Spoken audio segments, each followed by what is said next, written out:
দর্শক আসসালামু আলাইকুম।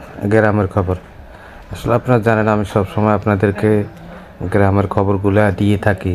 গ্রাম অঞ্চলে আসলে কি কি জিনিস, আসলে কি কি ফসল বা কী কী করে না করে আসলে আপনাদেরকে সবসময় আমি গ্রামের খবর দিয়ে থাকি। তো বেসিক্যালি আজকে আমি আপনাদের মাঝে গ্রামের খবর নিয়ে উপস্থিত হয়েছি। একটা দেখেন, আপনারা আমার স্ক্রিনে যে ভিডিওটা দেখতেছেন এটা দেখলেই বুঝতে পারবেন। আসলে বিগত প্রায় এক থেকে ১ মাস বা ১ মাস ১০ দিন ৫ দিনের ভিতরে যে বন্যাটা হয়েছিল, প্রায় ১ সপ্তাহ হয়ে গেছে যখন রৌদ্র এখন উঠছে।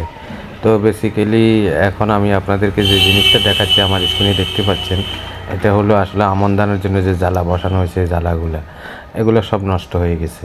একেবারে মেইন রোড যেটা আমি আপনাদেরকে দেখাচ্ছি, এই সড়কের পাশে ওই ইয়েটা ছিল। দেখেন সড়কটা আসলে একেবারে ফাঁকা এখন এই মুহূর্তে। আমি আসলে সকালবেলায় আসলে এই ভিডিও ফুটেজটা করা, এমন অপোজিটে যে আসলে বাড়িঘর আছে বা যে গাছপালা আছে বা সৌন্দর্যগুলো আমি আপনাদেরকে দেখাচ্ছি গ্রাম অঞ্চলে। আসলে যারা প্রবাসে বসবাস করেন তারা আসলে